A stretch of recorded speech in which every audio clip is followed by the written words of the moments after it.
नमस्कार ओडिशा। आज हूँ नवेम्बर मास 29 तारिख शनिवार। आज दिन जाकर गुरुत्वपूर्ण खबर उपरे आसंतु नजर पकाइबा। भिडियोटी को शेष पर्यंत देखंतु। मात्र किछि समय मध्य जानि परिबे आज दिनर संपूर्ण खबर। ता पूर्व चैनल नुआ थिले चैनल को सब्सक्राइब करी पाखर थिबा बेल आइकन को ऑन करी रखंतु। परवर्ती खबर, दिव्यांगक पई नियुक्त हेबे 1500 स्वतंत्र शिक्षक। गणशिक्षा मंत्री नित्यानंद गौंडक सूचना। राज्य में शिक्षा व्यवस्थार सुदृढ़ीकरण पई राज्य सरकार व्यापक पदक्षेप ग्रहण करुछंती।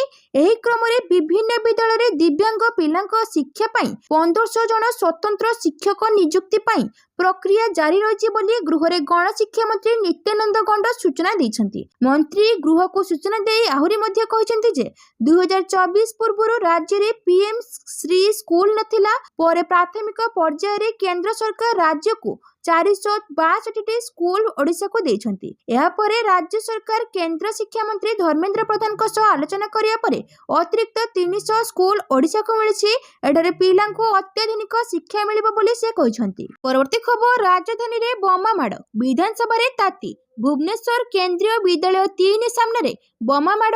सकाळ 8टारे किछि दुर्बृत्तों द्वारा बोमा माड़ होइतिबा सूचना। किछि क्षति होइनी। सीसीटीवी आधार में मंचेश्वर पुलिस तदंत जारी रही। सेपटे बोमा माड़ को नहीं विधानसभा रे ताती। विरोधी दल उपरे मुख्य सचेतक गृह रे एही प्रसंग उठाई घटनार सत्यासत्य जणाइबाकू दाबी करिसेंती। यार उत्तर रे बाचस्पति कहिसेंती जे एही घटनार संपर्क रे गणशिक्षा मंत्री तथ्य संग्रह करी गृह को अवगत कराइबे। परवर्ती खबर, 20 रु अधिक पिला थिबा स्कूल खोलिबाकू विचार करुछंती सरकार। बंद होइतिबा 20 रु अधिक पिला थिबा स्कूल खोलिबाकू विचार करुछंती सरकार। पूर्व सरकार तरबरिया भावे स्कूल बंद निष्पत्ति बदलाइबाकू चिंता करुछंती राज्य सरकार। जो जिले रे 20 रु अधिक छात्रछात्री थिबा स्कूल बंद अछि सेगुडी को खोलिबा प्रस्ताव जिला स्तरीय कमिटी रो राज्य स्तरीय कमिटी को आसिला विचार कराजिबो। राज्य सरकार एभଳି 46 स्कूल खोलिछंती आ 5टी स्कूल खोलिबाकू प्रस्ताव आछिछि। सेतरु गोटिए विद्यालय खारज होइछि एवं 4टी स्कूल खोलिबाकू विचार चलिछि। एने विधानसभा शीत अधिवेशन रे बीजेडी विधायक प्रसन्न आचार्य प्रश्न रे उत्तर रखिछंती स्कूल व गणशिक्षा मंत्री। परवर्ती खबर, शुभंकर को विवादीय बयान। श्रीमंदिर को गले भांगी जाए प्रेमी जुगलक संपर्क। कोटी ओडिया को मौड़मणि आराध्य देवता होचंती प्रभु श्री जगन्नाथ। बड़ ठाकुर श्रीमंदिर आरंभ करी बड़दाण्ड पर्यंत सबु बड़ भक्त वत्सल महाबाहु ज्येष्ठ भ्राता एवं भगिनी को जेते प्रेम करती सातणी माँ लक्ष्मी ठाकुराणी प्रति मध्य सातंक भारी श्रद्धा। जार ज्वलंत उदाहरण होचंती श्रीमंदिर। माँ लक्ष्मी अन्य नाम एवं प्रभु श्री जगन्नाथ आशीर्वाद रे सारा विश्व रे विख्यात पुरी श्री जगन्नाथ धाम, जेउठी को प्रतिदिन लक्ष लक्ष संख्यार श्रद्धालु आसी श्रीजीव को दर्शन करने एवं आनंद बजार अभड़ा खाई होइथांती तृप्त। हेले वर्तमान महाबाहु श्रीमंदिर को नहीं सोशल मीडिया रे भूल उपस्थापन करा जायछि, जहा कोटी कोटी ओडिया भावावेग को आघात देछि। देशर जनाशुना सोशल मीडिया इन्फ्लुएंसर शुभंकर मिश्र विवादीय टिप्पणी को नहीं एबे सोशल मीडिया रे हेउछि चर्चा। श्रीमंदिर प्रसंग रे सोशल मीडिया रे भूल उपस्थापन करबाको सब महल रे असंतोष प्रकाश पाइछि। उपस्थापक एक वीडियो रे कहते जे विवाह पूर्व जदि प्रेमी जुगल श्रीमंदिर जाई महाप्रभु दर्शन करिवे तेबे सेमानक प्रेम केबे भी सफल हेबो नै।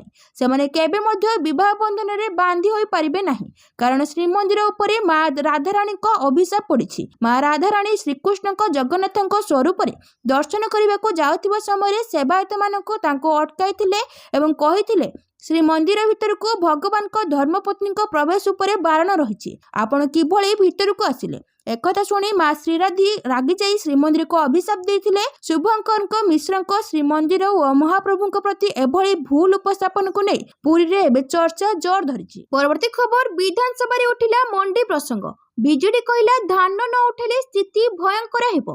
विधानसभा रे उठिला मंडी प्रसंग।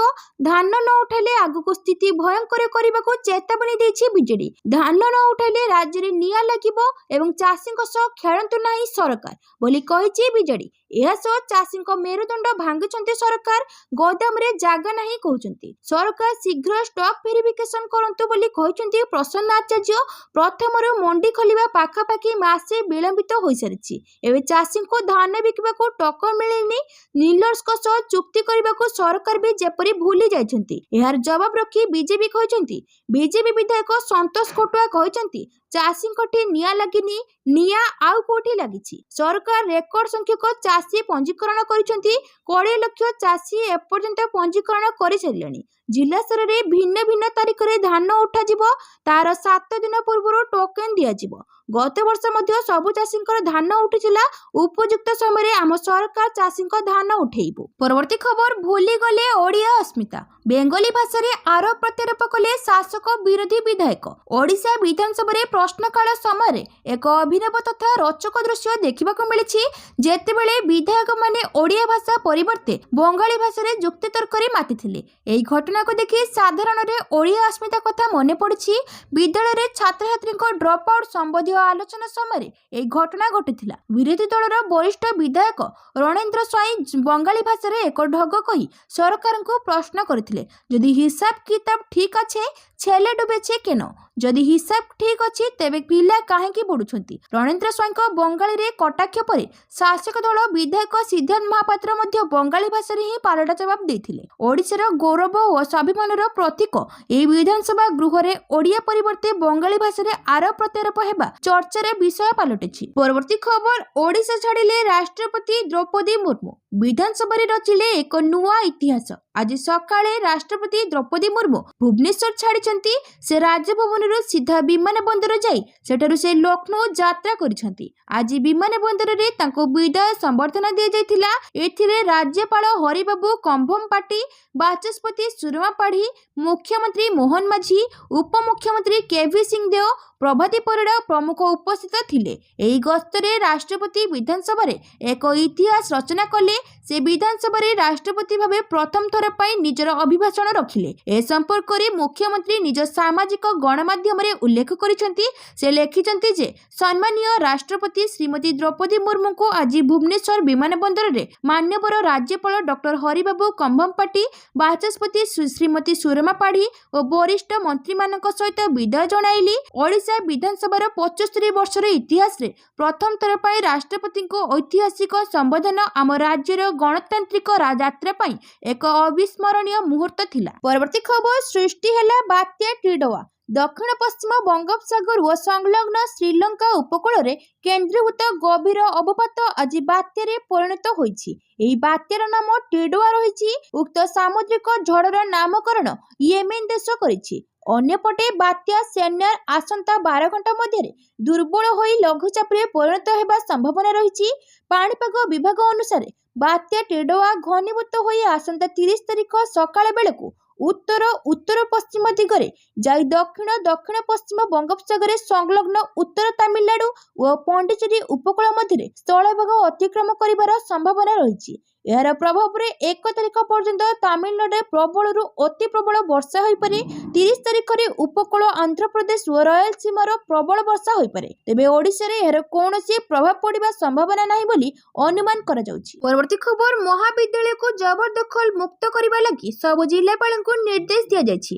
ଉଚ୍ଚଶିକ୍ଷା ମନ୍ତ୍ରୀ ସୂର୍ଯ୍ୟବଂଶୀ ସୁରଜ ଆଉ ଜବରଦଖଲକାରୀଙ୍କୁ ନିସ୍ତାର ନାହିଁ। ରାଜ୍ୟର ସମସ୍ତ କଲେଜରୁ ହଟିବ ଜବରଦଖଲ। ଆଜି ଏନେଇ ବିଧାନସଭାରେ ସୂଚନା ଦେଇଛନ୍ତି ଉଚ୍ଚଶିକ୍ଷା ମନ୍ତ୍ରୀ ସୂର୍ଯ୍ୟବଂଶୀ ସୁରଜ। ସେ କହିଛନ୍ତି, ଭଦ୍ରକ ମହିଳା ମହାବିଦ୍ୟାଳୟରେ କେତେକ ଲୋକ ଜବରଦଖଲ କରିଥିଲେ। ଆମ ସରକାର ଆସିବା ପରେ ସେମାନଙ୍କୁ ସେଠାରୁ ଉଚ୍ଛେଦ କରାଯାଇ ମହାବିଦ୍ୟାଳୟକୁ ଜବରଦଖଲ ମୁକ୍ତ କରାଯାଇଛି। ଏହାଛଡ଼ା ସବୁ ଜିଲ୍ଲାପାଳଙ୍କୁ ମହାବିଦ୍ୟାଳୟକୁ ଜବରଦଖଲ ମୁକ୍ତ କରିବା ଲାଗି କଡ଼ା ନିର୍ଦ୍ଦେଶ ଦିଆଯାଇଛି। ଏଣିକି 20ରୁ ଅଧିକ ଛାତ୍ର ଥିବା ସ୍କୁଲଗୁଡ଼ିକୁ ପୁଣି ଖୋଲାଯିବ ନାହିଁ ବୋଲି ବିଦ୍ୟାଳୟ ଓ ଗଣଶିକ୍ଷା ମନ୍ତ୍ରୀ ନିତ୍ୟାନନ୍ଦ ଗଣ୍ଡ ବୋଲି କହିଛନ୍ତି। ଏକ ପ୍ରଶ୍ନରେ ଉତ୍ତରରେ ସେ ଏକଥା ସ୍ପଷ୍ଟ କରିଛନ୍ତି। ସେ ଆହୁରି କହିଛନ୍ତି, ଡ୍ରପ୍ ଆଉଟ୍ ସଂଖ୍ୟା କମ୍ ରହିବା ପାଇଁ ସରକାର ପଦକ୍ଷେପ ନେଉଛନ୍ତି। ପରବର୍ତ୍ତୀ ଖବର, ରାଜ୍ୟରେ ଅନେକ ସ୍କୁଲରେ ନାହିଁ ଶୌଚାଳୟ ଓ ବିଦ୍ୟୁତ୍ ସଂଯୋଗ। ଆଜି ବି ରାଜ୍ୟରେ ଅନେକ ସ୍କୁଲରେ ନାହିଁ ଶୌଚାଳୟ ଏବଂ ବିଦ୍ୟୁତ୍ ସଂଯୋଗ। ରାଜ୍ୟରେ 1289 ପ୍ରାଥମିକ ସ୍କୁଲରେ ନାହିଁ ବିଦ୍ୟୁତ୍ ସଂଯୋଗ।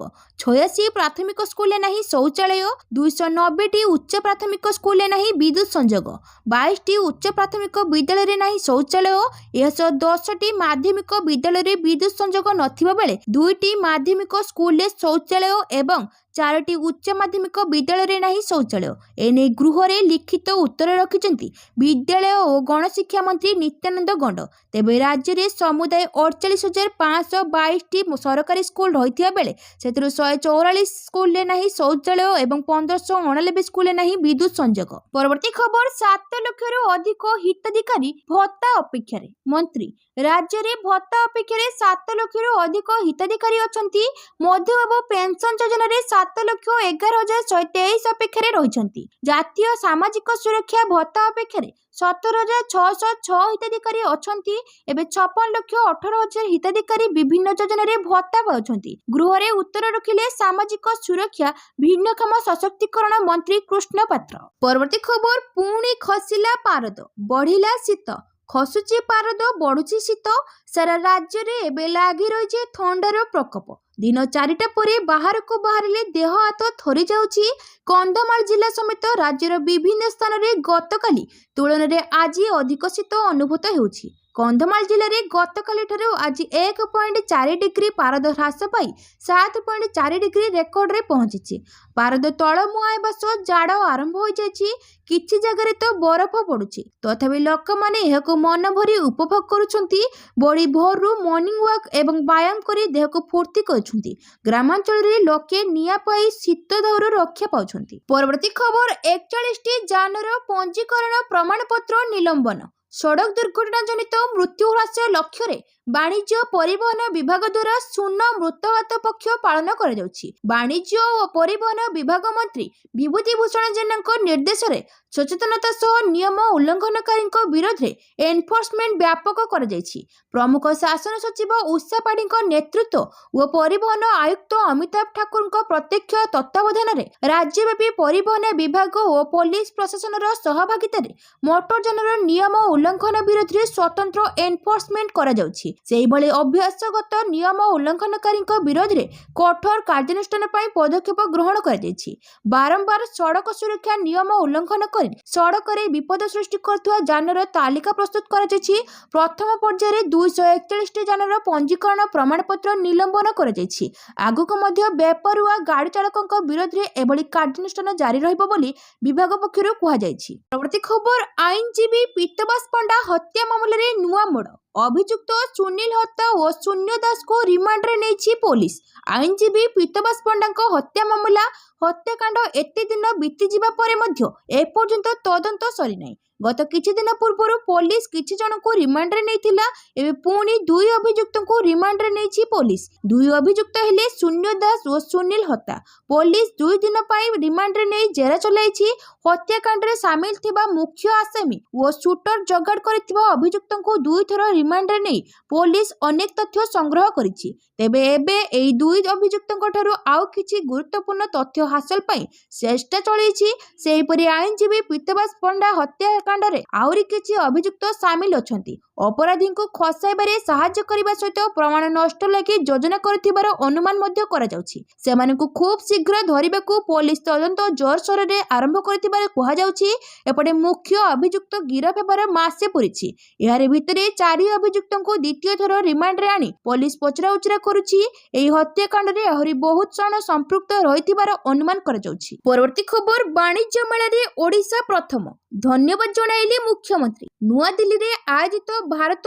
आंतर्जातिक वाणिज्य मेला 2025 रे ओडिशा प्रथम स्थान अधिकार करी गोल्ड मेडल हासिल करिछि। नुआ दिल्ली रे अनुष्ठित स्वतंत्र पुरस्कार प्रदान अवसर में भारत वाणिज्यिक प्रोत्साहन संगठन तरफ आज यह पुरस्कार प्रदान करा जायछि। मुख्यमंत्री मोहन चरण माझी यह सफलता पाई खुशी प्रकाश करने सहित टीम ओडिशा को अभिनंदन और धन्यवाद जणाइछन्ति। मुख्यमंत्री कहिछन्ति जे भारतीय और अंतर्जातीय स्तर में राज्यर मर्यादा को वृद्धि करने दिगरे यह एक उल्लेखयोग्य सफलता। सूचनायोग्य जे समुदाय 31टी राज्य और केन्द्रशासित अंचल यह आंतर्जातिक वाणिज्य मेला जोग देथिले। ओडिशा सामग्रिक प्रदर्शन क्षेत्र में उत्कृष्ट हासिल करी एही सफलता हासिल करिछि। क्रमागत भावे चतुर्थ थर पाई ओडिशा एही पुरस्कार पाइबा सहित एथर को मिसाई 2 थर गोल्ड मेडल पाइछि। सूचना और लोक संपर्क विभागर प्रत्यक्ष तत्वावधान में आयोजित एही मेला रे राज्य सरकार 9टी विभाग 26टी स्टल स्थानित होइथिला। परवर्ती खबर डिसेम्बर 1 रु हेबो एही 5टी परिवर्तन। आपणक पकेट उपरे पड़िबो सीधा सड़क प्रभाव। डिसेम्बर पहिलारू अनेक परिवर्तन हेबाकु जाउछि जहाँ सीधा सड़क आपणक वालेट आपणक टिकस एवं आपणक दैनंदिन सुविधा उपरे प्रभाव पकाइबो। मासर आरंभ नूतन सरकार एवं बजार निर्देशावली सहित एक डायरी खोलिया परी प्रत्येक नियम आपणक दिनर रंग को सामान्य परिवर्तन करिथाय। केंद्र सरकार कर्मचारी यूपीएस बाछिबार शेष तारीख नवेम्बर 30 तारीख पई स्थिर करा जायछि। या परे ही विकल्प डिसेम्बर 1 रु बंद होइछिबो। एही शेष तारीख मूलतः सेप्टेम्बर 30 तारीख थिला किंतु परे नवेम्बर शेष पर्यंत वृद्धि करा जायथिला। एलपीजी सिलिंडर मूल्य एलपीजी मूल्य प्रति मासरे स्थिर करा जाय। नवेम्बर ह्रास परे नूतन मूल्य डिसेम्बर 1 तारीख रु कार्यकारी हेबो। एही परिवर्तन आपणक वालेट उपरे आश्वस्ति प्रदान करि परिबो किंबा सामान्य बोझ सृष्टि करि परिबो। पेंशन भोगींक पई जीवन प्रमाणपत्र दाखल करिबार शेष तारीख नवेम्बर 30 तारीख। एही तारीख परे जीवन प्रमाणपत्र दाखल करबाकू अनुमति नाही जहाँ पेंशन देहरे बाधा सृष्टि करि परिबो। परवर्ती खबर आवेदन खारज कले हाईकोर्ट।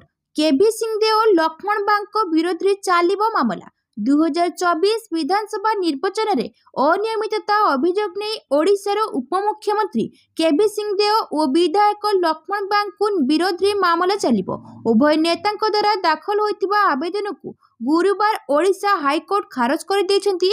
केबी सिंहदेव विरोध में पाटनागढ़ एवं लक्ष्मण बांक विरोध में कंटाबांची विधानसभा आसन में निर्वाचन संबंधी अनियमितता मामला रुजु होइछि। उभय नेता एही मामला गुडी को प्रारंभिक पर्याय रे एवं बिना शुणाणी रे खारज करिया पई हाईकोर्ट रे आवेदन करथिले। हाईकोर्ट एही आवेदन को ग्रहण न करी खारज करदिबा फल रे एबे उभयक विरोध रे निर्वाचनी अनियमितता मामलार पूर्ण शुणाणी चलिबो। सूचनायोग्य जे लक्ष्मण बाग 2024 निर्वाचन रे कंटाबाजी आसन रे पूर्वतन मुख्यमंत्री नवीन पटनायक को परास्त करथिले। परवर्ती खबर ओडिशा रे चतुर्थ थर पई आयोजित हेबो Odisha masters 2025 BWF tour super 100 tournament. आसंता डिसेम्बर मास 9 तारीख रु 14 तारीख पर्यंत कटक जवाहरलाल नेहरू इंडोर स्टेडियम ठारे Odisha masters 2025 BWF tour super 100 tournament रो आयोजन करिजिबो। Badminton world federation badminton association of India Odisha state badminton association एवं क्रीड़ा और युव सेवा विभाग मिलित आनुकूल्य रे एही अंतर्जातीय टूर्नामेंट रो आयोजन करिजिबो। ओडिशा रे चतुर्थ थर पई एही अंतर्जातीय टूर्नामेंट रो आयोजन करिजिबो।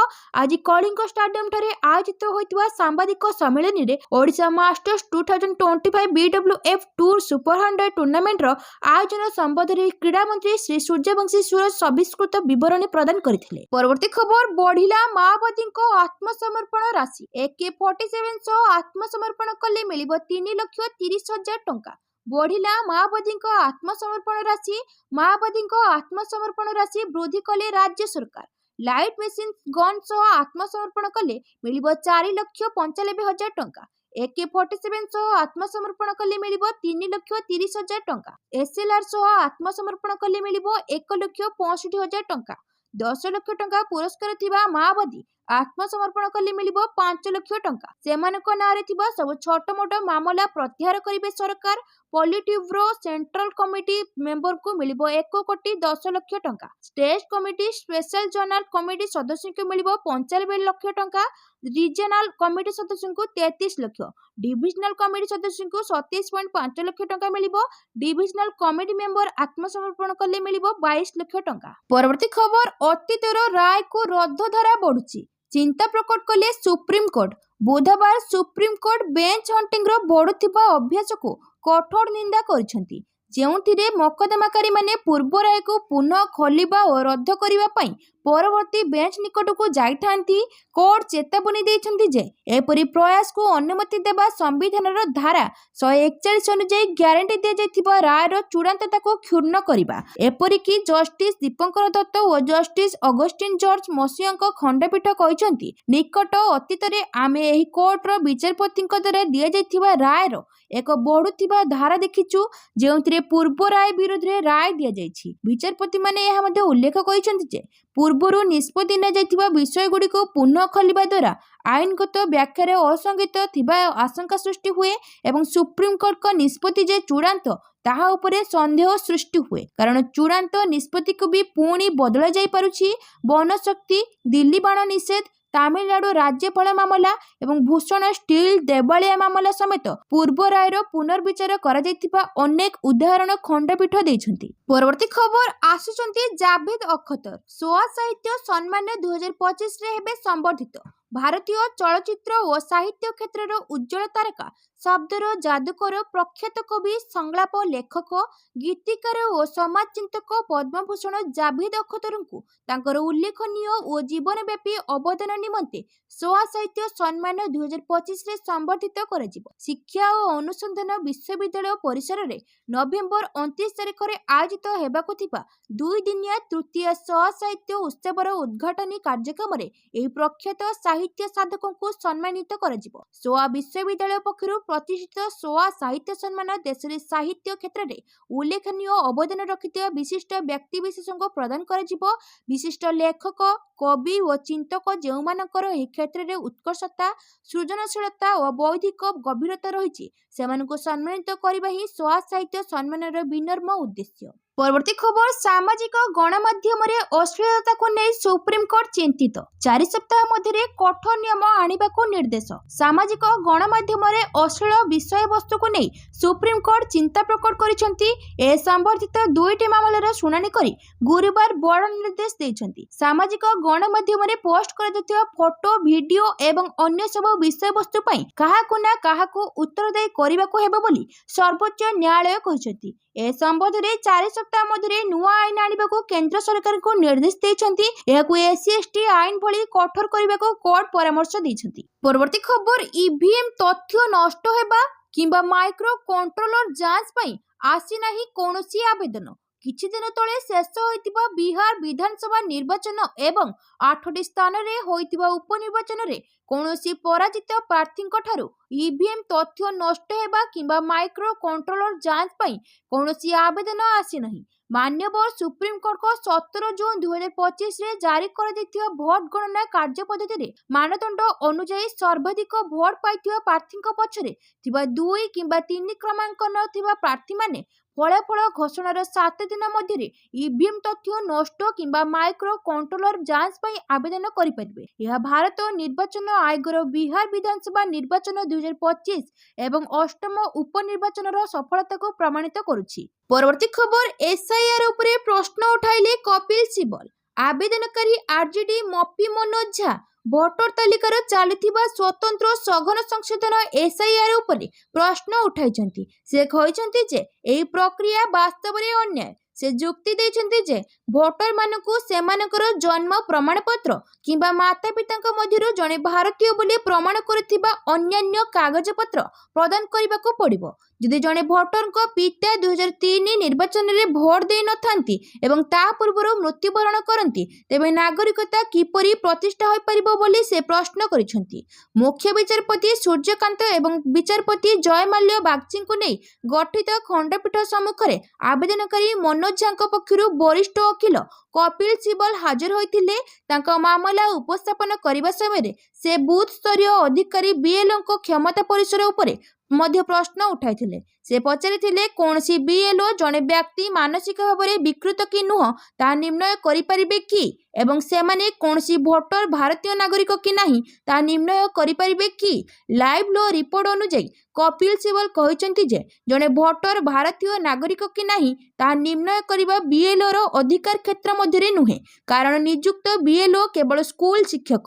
ନାଗରିକତା ନିର୍ଣ୍ଣୟ କରିବା ପାଇଁ ଜଣେ ସ୍କୁଲ ଶିକ୍ଷକଙ୍କୁ BLO ଭାବରେ ନିଯୁକ୍ତ କରିବା ମୌଳିକ ଏବଂ ପ୍ରକ୍ରିୟାଗତ ଭାବରେ ବିପଜ୍ଜନକ ଏବଂ ଅନ୍ୟାୟ ବୋଲି ସିବଲ କହିଛନ୍ତି। ପରବର୍ତ୍ତୀ ଖବର ଡିସେମ୍ବର 18 ଦିନ ବନ୍ଦ ରହିବ ବ୍ୟାଙ୍କ, ଡିଜିଟାଲ ସେବାଗୁଡ଼ିକ ଚାଲୁ ରହିବ।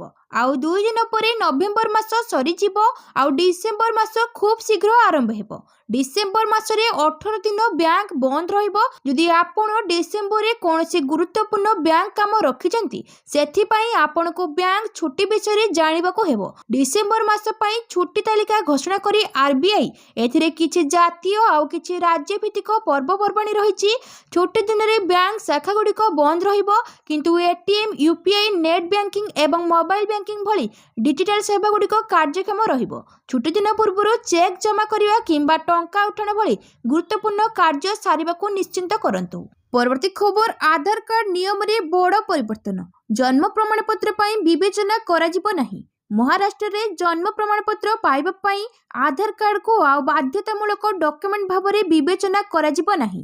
ଏହାର ଅର୍ଥ ହେଉଛି ଆଧାର କାର୍ଡ ଦେଖାଇ ଜଣେ ବ୍ୟକ୍ତିଙ୍କ ଜନ୍ମ ପ୍ରମାଣପତ୍ର ଆଉ ଜାରି କରାଯିବ ନାହିଁ। ଏହା ବ୍ୟତୀତ ଅଗଷ୍ଟ 2023 ଆଇନରେ ସଂଶୋଧନ ପରେ କେବଳ ଆଧାର କାର୍ଡ ବ୍ୟବହାର କରି ପ୍ରଦାନ କରାଯାଇଥିବା ଜନ୍ମ ପ୍ରମାଣପତ୍ର ବାତିଲ ହୋଇଯିବ। ସରକାର ବେଆଇନ ଉଦ୍ଦେଶ୍ୟ ପାଇଁ ନକଲି ଜନ୍ମ ଏବଂ ମୃତ୍ୟୁ ପ୍ରମାଣପତ୍ର ବ୍ୟବହାରକୁ ରୋକିବା ପାଇଁ ଏହି ନିଷ୍ପତ୍ତି ନେଇଛନ୍ତି। ରାଜସ୍ୱ ମନ୍ତ୍ରୀ ଚନ୍ଦ୍ରଶେଖର ବାୱନକୁଲେ ଆଧାର କାର୍ଡ ବ୍ୟବହାର କରି ପ୍ରଦାନ କରାଯାଇଥିବା ସମସ୍ତ ସନ୍ଦିଗ୍ଧ ପ୍ରମାଣପତ୍ର ବାତିଲ କରିବାକୁ ନିର୍ଦ୍ଦେଶ ଦେଇଛନ୍ତି। ଏହା ସହିତ ଏହି ପ୍ରମାଣପତ୍ର ପ୍ରଦାନ କରିଥିବା ଅଧିକାରୀଙ୍କ ବିରୋଧରେ କାର୍ଯ୍ୟାନୁଷ୍ଠାନ ଗ୍ରହଣ କରିବାକୁ ନିର୍ଦ୍ଦେଶ ଦିଆଯାଇଛି। ରାଜସ୍ୱ ବିଭାଗ ସମସ୍ତ ତହସିଲଦାର ଉପବିଭାଗୀୟ ଅଧିକାରୀ ଜିଲ୍ଲା କମିଶନର ଏବଂ ବିଭାଗୀୟ କମିଶନଙ୍କୁ 16 ସୂତ୍ରୀ ଯାଞ୍ଚ ନିର୍ଦ୍ଦେଶାବଳୀ ଜାରି କରିଛି। ଉତ୍ତରପ୍ରଦେଶରେ ଯୋଗୀ ଆଦିତ୍ୟନାଥ ସରକାର ମଧ୍ୟ ଏକ ନିର୍ଦ୍ଦେଶ ଜାରି କରିଛନ୍ତି। ଆଧାର କାର୍ଡକୁ ଆଉ ଜନ୍ମ ତାରିଖର ପ୍ରମାଣ ଭାବରେ ବିବେଚନା କରାଯିବ ନାହିଁ। ପରବର୍ତ୍ତୀ ଖବର ମହିଳା ପ୍ରିମିୟର ଲିଗ୍ 2026 ଦୀପ୍ତି ଶର୍ମା ସବୁଠୁ ମହଙ୍ଗା ଖେଳାଳି। ମହିଳା ପ୍ରିମିୟର ଲିଗ୍ 2026 ପାଇଁ ଖେଳାଳିଙ୍କ ନିଲାମୀ ପ୍ରକ୍ରିୟା ନୂଆଦିଲ୍ଲୀରେ ଆୟୋଜିତ ହୋଇଛି। ସମସ୍ତ 5ଟି ଫ୍ରାଞ୍ଚାଇଜ ଟିମ୍ ମେଗା ଆକ୍ସନରେ ସାମିଲ ହୋଇଥିଲେ ଆଉ ଆକ୍ସନରେ ବାଜି ମାରିଲେ ଦୀପ୍ତି ଶର୍ମା। ମହିଳା ପ୍ରିମିୟର ଲିଗର ମେଗା ନିଲାମରେ ମୋଟ 277 ଖେଳାଳିଙ୍କୁ ନେଇ ନିଲାମ ହୋଇଥିଲା। ଏଥିରେ 67 ଖେଳାଳି ବିକ୍ରି ହୋଇଥିଲେ। ଏଥିରେ 23 ବିଦେଶୀ ଖେଳାଳି ସାମିଲ ରହିଛନ୍ତି। ମହିଳା ପ୍ରିମିୟର ଲିଗ୍ 2026 ନିଲାମ ରାଉଣ୍ଡରେ ସବୁଠାରୁ ମହଙ୍ଗା ଖେଳାଳି ଅଲରାଉଣ୍ଡର ଦୀପ୍ତି ଶର୍ମା ହୋଇଛନ୍ତି, ଯାହାଙ୍କ ଲାଗି ୟୁପି ୱାରିୟର୍ସ ଆରଟିଏମ୍ର ବ୍ୟବହାର କରିଛନ୍ତି। ଦୀପ୍ତିଙ୍କୁ 3.20 କୋଟି ଟଙ୍କାରେ କିଣିଛି ୟୁପି ୱାରିୟର୍ସ। ୟୁପି ୱାରିୟର୍ସକୁ ଫେରିବା ନେଇ ଦୀପ୍ତି ଶର୍ମା କହିଛନ୍ତି, ବହୁତ ଭଲ ଲାଗୁଛି। ମୁଁ ୟୁପିରୁ ଆସିଛି, ତେଣୁ ଏହି ଦଳ ସହିତ ମୋର ଏକ ଦୃଢ଼ ସମ୍ପର୍କ ଅଛି। ମହିଳା ପ୍ରିମିୟର ଲିଗ୍ ମୋର ପ୍ରଦର୍ଶନକୁ ଉନ୍ନତ କରିବାରେ ମୋତେ ବହୁତ ସାହାଯ୍ୟ କରିଛି। ପରବର୍ତ୍ତୀ ଖବର 211 ବଲ୍ରେ 466 ରନ୍ ପୁଣି ବଡ଼ ରେକର୍ଡ କଲେ ଏହି ଯୁବ କ୍ରିକେଟର। ଭାରତର ଉଦୀୟମାନ ଯୁବ batsman Vaibhav Suryavanshi Asia cup rising stars 2025ରେ ସବୁଠାରୁ ଚର୍ଚ୍ଚିତ ଖେଳାଳି ଥିଲେ। ମାତ୍ର 14 ବର୍ଷ ବୟସରେ ସେ ଏପରି ପ୍ରଦର୍ଶନ କରିଥିଲେ ଯାହା କ୍ରିକେଟ ପ୍ରଶଂସକଙ୍କୁ ଆଶ୍ଚର୍ଯ୍ୟ କରିଦେଇଥିଲା। ତାଙ୍କର ଟି20 ରେକର୍ଡ ଜଣେ ବିସ୍ଫୋରକ ଆନ୍ତର୍ଜାତିକ ଖେଳାଳିଙ୍କ ତୁଳନାରେ କମ୍ ନୁହେଁ। 466 ରନ୍, 44 ଛକା, 36 ଚୌକା ବୈଭବଙ୍କ ବିସ୍ଫୋରକ ରେକର୍ଡ। ବୈଭବ ସୂର୍ଯ୍ୟବଂଶୀ କେବଳ 11ଟି 20 ମ୍ୟାଚ୍ ଖେଳିଛନ୍ତି, କିନ୍ତୁ ଏହି ମ୍ୟାଚ୍ ଗୁଡ଼ିକରେ ସେ 211 ବଲ୍ରେ 466 ରନ୍ କରିଛନ୍ତି। ଏଥିରେ 36 ଚୌକା ଏବଂ 44 ଛକା ସାମିଲ। 220.85ର ଘାତକ ଷ୍ଟ୍ରାଇକ୍ ରେଟ୍ରେ ବ୍ୟାଟିଂ କରିଛନ୍ତି। ଏହି ସଂଖ୍ୟାଗୁଡ଼ିକ ଦର୍ଶାଉଛି ଯେ ଯେତେବେଳେ ବି ବୈଭବ କ୍ରିଜ୍ରେ ଥାନ୍ତି ମ୍ୟାଚ୍ ଏକପାଖିଆ ହୋଇଥାଏ। ପରବର୍ତ୍ତୀ ଖବର ସେନ୍ସେକ୍ସ 111 ପଏଣ୍ଟ ବୃଦ୍ଧି।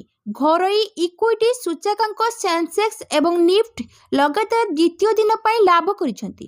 14 ମାସ ପରେ ସେନ୍ସେକ୍ସ ସର୍ବୋଚ୍ଚ ସ୍ତର 86,056ରେ ପହଞ୍ଚିଥିବା ବେଳେ ନିଫ୍ଟି 26,310ରେ ପହଞ୍ଚିଛି। ଗୁରୁବାର ସେନ୍ସେକ୍ସ 111 ପଏଣ୍ଟ ବୃଦ୍ଧି ପାଇ 85,720ରେ ବନ୍ଦ ହୋଇଥିଲା, ଯେତେବେଳେ ନିଫ୍ଟି 10 ପଏଣ୍ଟ ବୃଦ୍ଧି ପାଇ 26,216ରେ ସ୍ଥିର ହୋଇଥିଲା। ବମ୍ବେ ଷ୍ଟକ୍ ଏକ୍ସଚେଞ୍ଜର ବ୍ୟାପକ ବଜାର ସୂଚକାଙ୍କଗୁଡ଼ିକ ନକାରାତ୍ମକ କ୍ଷେତ୍ରରେ ବନ୍ଦ ହୋଇଥିଲା। ମିଡ୍ କ୍ୟାପ୍ ସୂଚକାଙ୍କ ହ୍ରାସ ପାଇଥିବା ବେଳେ ସ୍ମଲ୍ କ୍ୟାପ୍ ସୂଚକାଙ୍କ ପ୍ରାୟ 0.4% ହ୍ରାସ ପାଇଥିଲା। ସେନ୍ସେକ୍ସ ପ୍ୟାକେଟ୍ 30ଟି କମ୍ପାନୀ ମଧ୍ୟରୁ 15ଟିର ମୂଲ୍ୟ ବୃଦ୍ଧି ପାଇଛି। ସର୍ବାଧିକ ଲାଭକାରୀ କମ୍ପାନୀମାନଙ୍କ ମଧ୍ୟରେ ବାଜାଜ ଫାଇନାନ୍ସ ପ୍ରାୟ 2.3%, ଆଇସିଆଇସିଆଇ ବ୍ୟାଙ୍କ 1.2%ରୁ ଅଧିକ ଏବଂ ବଜାଜ ଫିନସର୍ଭ 1.1% ବୃଦ୍ଧି ପାଇଛି। ଶୀର୍ଷ ପଛୁଆ କମ୍ପାନୀମାନଙ୍କ ମଧ୍ୟରେ ମାରୁତି 1.4%ରୁ ଅଧିକ ହ୍ରାସ ପାଇଛି।